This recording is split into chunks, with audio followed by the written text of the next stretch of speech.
Je m'appelle Ndiengue Chanel. Mon métier, je suis abatteur. Et l'abatteur, c'est un coupeur de bois.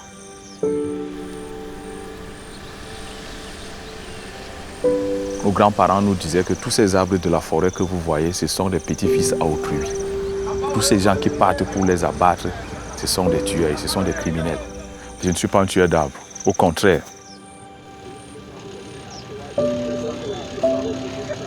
Quand il y a un arbre qui a tellement vieilli, tant qu'il restera là, lui s'impose pour dire c'est lui le roi.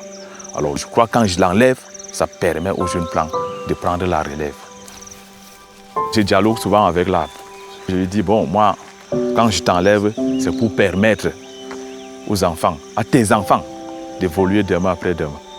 C'est pour ça que je dis, je ne suis pas un tueur d'arbres. Au contraire, je favorise la nature et je favorise le patrimoine futur.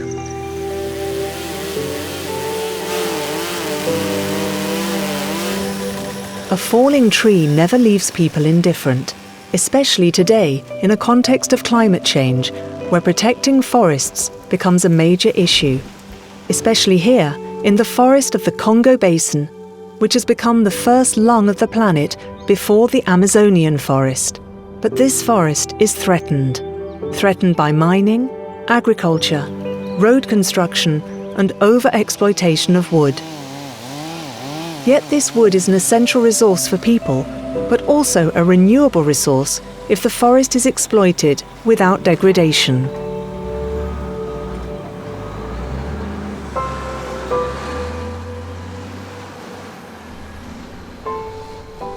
L'idée de la gestion durable, c'est de produire des biens et services de la forêt tout en maintenant la capacité productive de la forêt. Donc c'est de prélever du bois sans entamer sa capacité à se régénérer. C'est pour ça que nous sommes une société certifiée PAFC et FSC.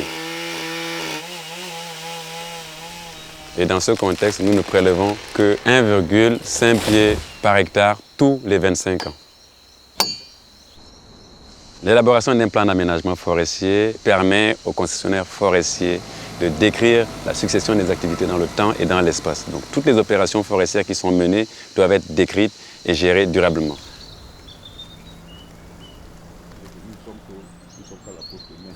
Presque à la moitié.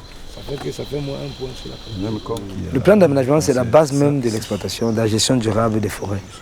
La première étape, il faut réaliser un inventaire pour pouvoir connaître le potentiel, la ressource. Chaque arbre inventorié à l'échelle de l'assiette de coupe est répertorié sur une cartographie. Et lorsqu'on connaît la ressource, alors on peut planifier l'exploitation sur les 30 années. Et nous avons des travaux qui nous permettent de sélectionner les tiges qui seront définitivement exploitables. Donc les gros arbres, nous les gardons parce que c'est un patrimoine pour la forêt. Et les petits arbres, nous les gardons aussi pour pouvoir garder la durabilité à long terme de l'exploitation à l'échelle du massif. Il y a des impacts négatifs dans l'exploitation forestière, sauf que de plus en plus, nous essayons de réduire ces impacts pour essayer de préserver la ressource de manière à ce qu'elle puisse se régénérer sans problème. To achieve this goal, foresters have developed a tool called RIL. RIL for Reduced Impact Logging. It is a set of measures that takes into account the width of the roads, as well as the protection of waterways, the control of wood cutting, and the preservation of the soil. Actually, a whole policy of forest management is implemented, with exploitable zones and others which must remain intact.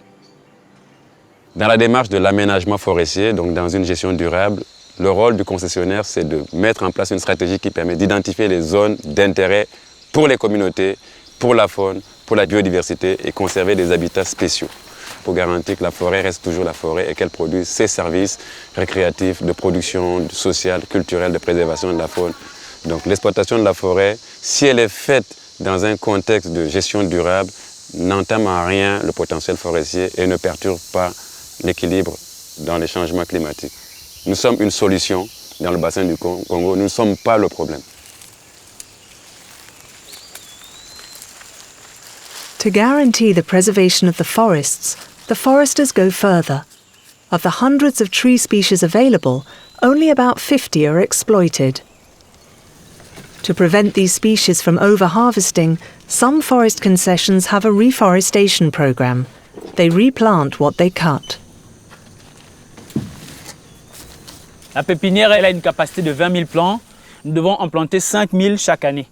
Et nous avons 23 espèces au total dans toute la pépinière. Alors ces espèces-là sont des espèces parfois qui deviennent rares en forêt, parfois qu'on ne trouve plus facilement ou qui ont un vrai problème de régénération. Nous allons apporter une certaine diversité en espèces utiles pour l'homme ou pour la faune.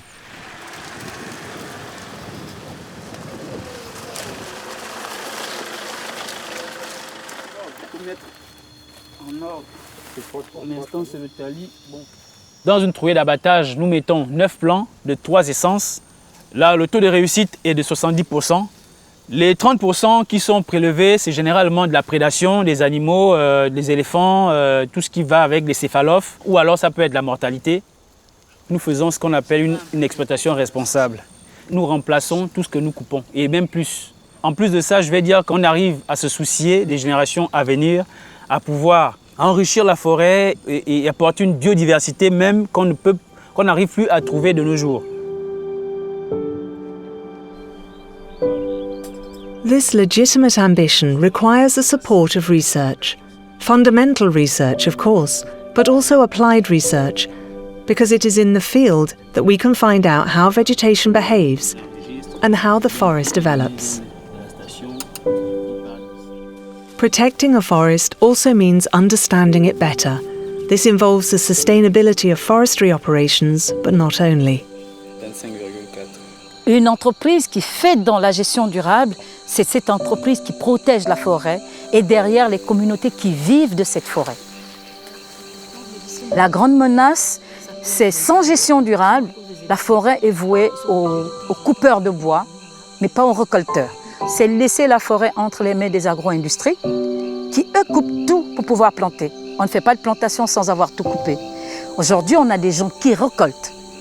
Ils prennent ce qui est nécessaire pour les besoins de maintenant et de demain. Et il faut savoir que notre écosystème a besoin de ce renouvellement-là.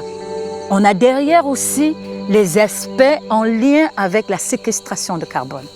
Une forêt qui se renouvelle, c'est des jeunes pousses qui ont besoin de carbone et donc qui séquestrent de plus en plus. On prélève les vieux arbres pour laisser pousser les plus jeunes.